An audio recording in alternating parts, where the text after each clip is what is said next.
Hi, this is Deb. And Ray, and we're here in sunny Florida.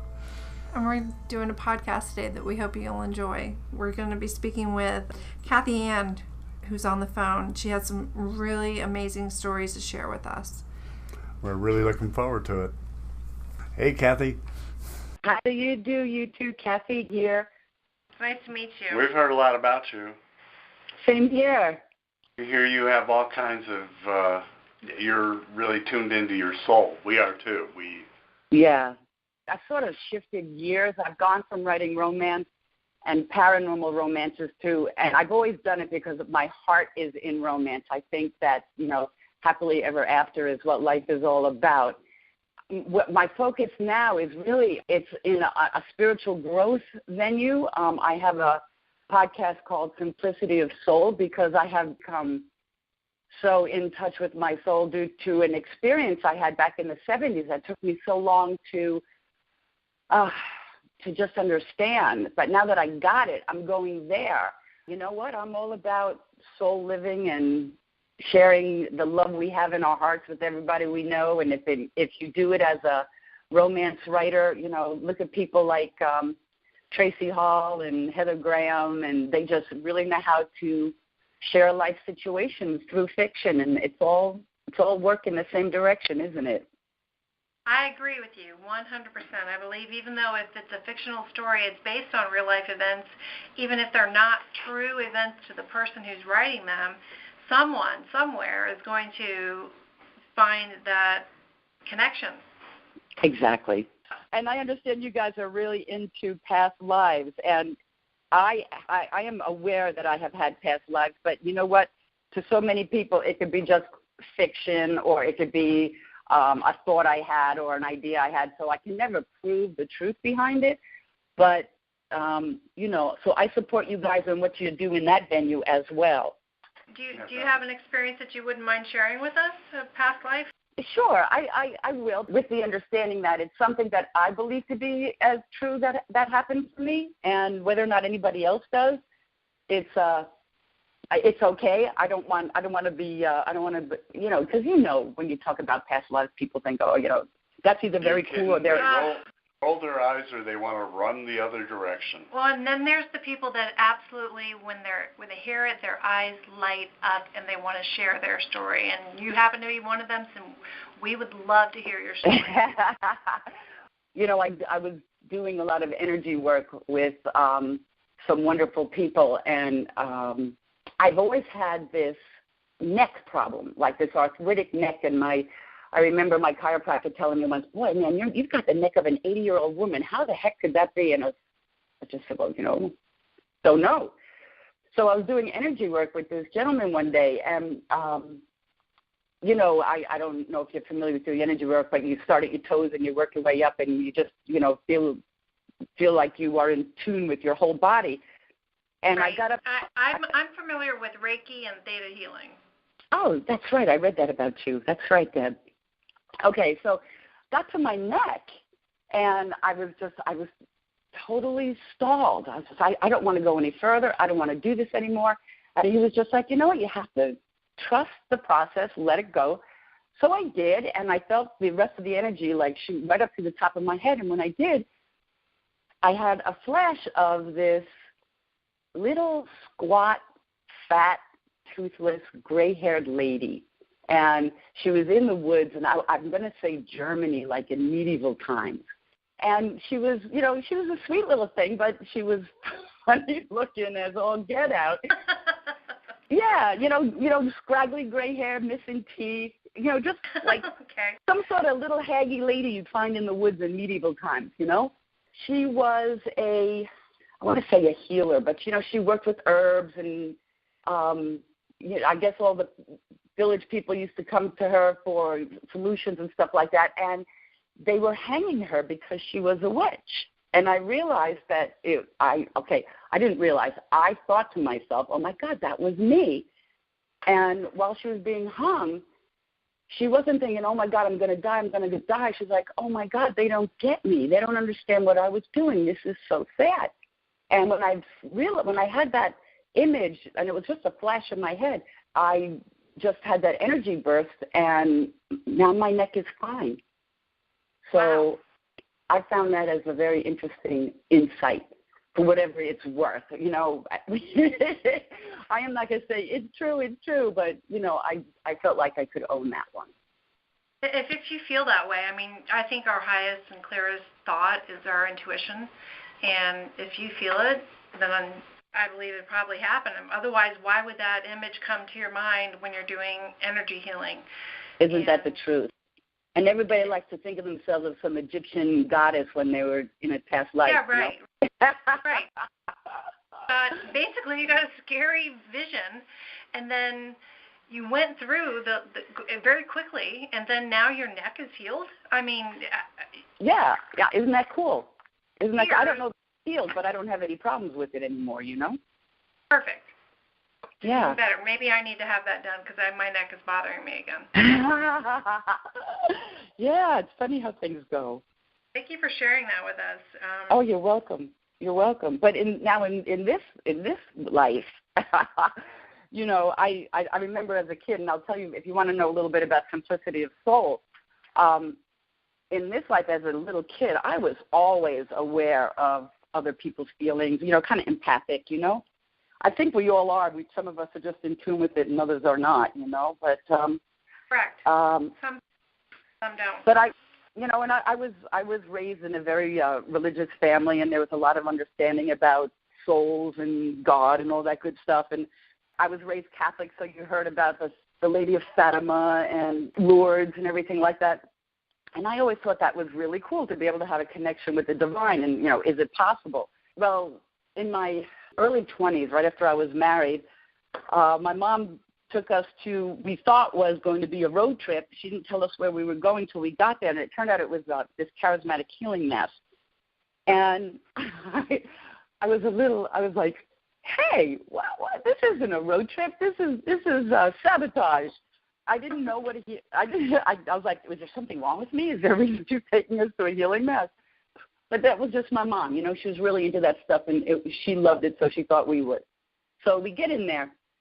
It was actually beautiful. I was pleasantly surprised. There's a lot of activity going on. The priest who was hosting it, his name was Father Ralph Diorio, and I don't know if he's still alive, but he was a pretty powerful dude, and I was impressed. But what happened was he had everybody holding hands, and he said that everybody should just close their eyes, and he was going to pray. And we should just listen because his one prayer would be all of ours. And so, yeah, I thought I could do this. This is cool. I'm holding hands with my mom and my brother. And he's praying. He's saying these beautiful things, you know, talking about angels and the Holy Spirit and all this good stuff. I'm like, yeah, that's great. Well, all of a sudden I hear these bangs and this bumping and this thumping, and I open my eyes, and people are falling down all over the place, and they look like they're dead. And I was like, wow, this is not cool. And my sister Rosemary, she runs out of the church and locks herself in the car. I found that out afterwards. And Father Dior was saying, don't touch anybody. They're fine. Their souls are connecting with the Holy Spirit, so they're losing their motor skills. They're fine. And I was like, oh, no, this is not going to work for me. But I was like caught in the middle of the pew, so I couldn't get out. And I was terrified. I didn't think, you know, there would be a fearful moment in the church, so I was a little stunned, but I was really terrified. So I couldn't get out of the pew. There's too many people on either side. So I just jammed my eyes shut. And, you know, as I said earlier, I was raised in a real religious family. I thought I had a great connection with God. And I just jammed my eyes shut, and I said, okay, God, listen good. You know, I know you're out there. You know I love you, but I'm not going down. And, I was setting the parameters. And did he respect the parameters? He did, because what happened was instead of taking me down, he filled me up. He just, inside my head, it became like incredibly bright spotlight white. And wow. And dig this, though, this triangle appeared. Now, this is all going on inside my head. But the triangle was like a triangle. Think of the image on the back of a dollar bill with a triangle and an eye in it. This is what appeared in my head, except it was exquisite. The triangle was this shimmering molten gold. It looked like it was on fire. It looked like it was pulsing. And this eye that opened up was absolutely exquisite. It was, I don't know, I'm going to tell you it was like a really light blue, but in all honesty, I can hardly remember. I just remember being so overwhelmed by this. And I felt myself being lifted up on this current of energy, and I just went flying through the pupil of this eye. And I ended up in the universe, and I could see the galaxies and the stars and just everything in that beautiful black velvet universe shooting out super, super, super fast. And I was going at the same speed it was. And I could feel energy running through my fingers and through my feet. I could see with my eyes, and I became so very aware that this was my soul. I knew I was standing there holding hands with my mother and my brother, but there was a part of me that was now in motion.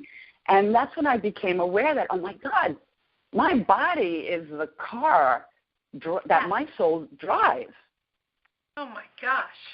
Wow. I'm sorry. You just totally knocked me back in my chair with that already. Yeah, it was pretty, Debbie, and I have to tell you now, okay, this was almost 40 years ago that this happened. And right. I'm telling this to you very calmly. I can feel the excitement in me as I talk to you. Back when it happened, I hear it.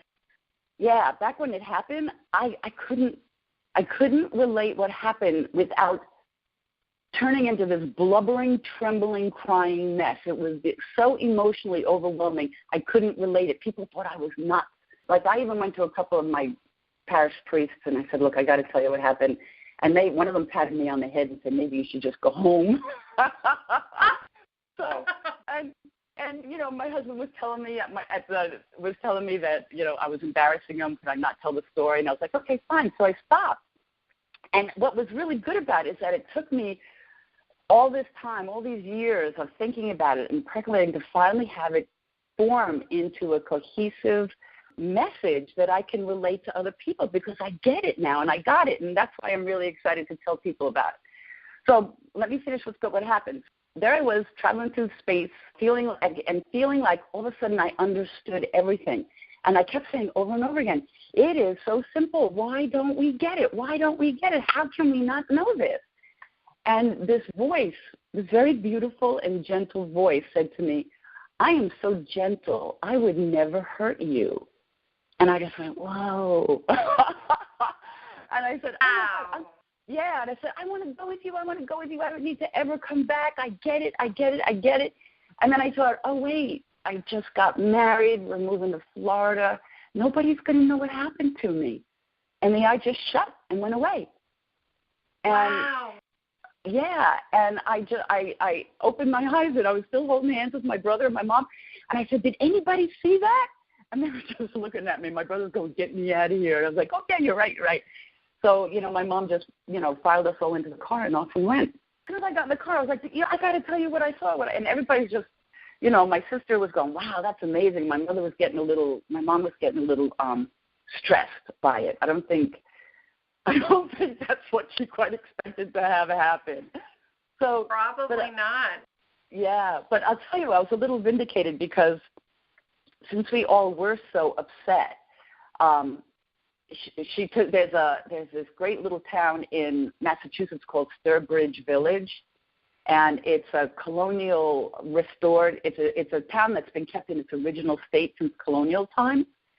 So she wanted to distract us, and she took us there, and we went into the governor's house, and we walked into the dining room. This was so cool. I felt so vindicated. We walk into the dining room, and there, painted this mural on the ceiling over the governor's chair is this cloud and these seraphim and cherubim, and in the middle of those clouds is a triangle of gold with an eye. And I just pointed to it, and I said, that's what I saw. And my mom was like, yeah.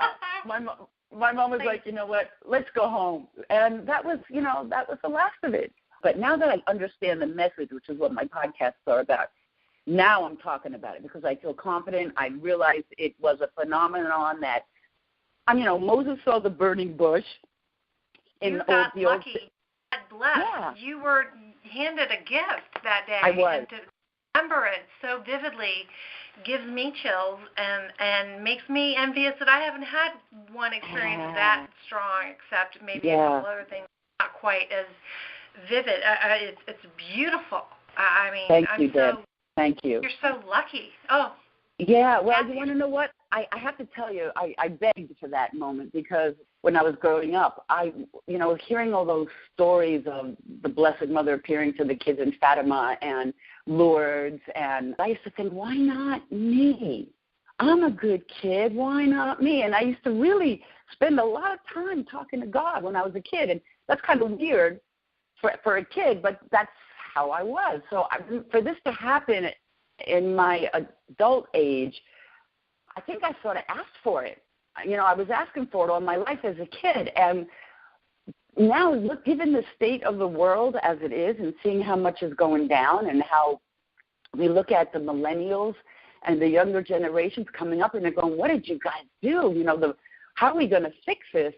I realize that what's missing, we've got the ego, which is run amok in our society, and I do believe that's what's causing all the trouble. When we have our fabulous intellect, which is coming up with all of these wonderful inventions and technology, but we're missing the third wall to the triangle, which is soul thinking. And if we were to conduct our intellect and our ego in conjunction with our soul connection with our Creator or the universe, we won't make any mistakes. We will do it right. And we just have to connect that one wall and we'll be fine.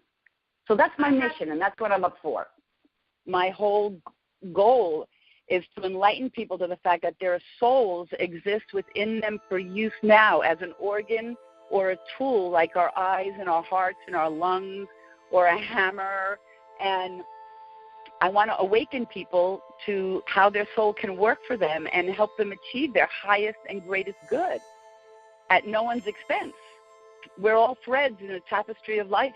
We just want to make this gorgeous blanket, and that's my message.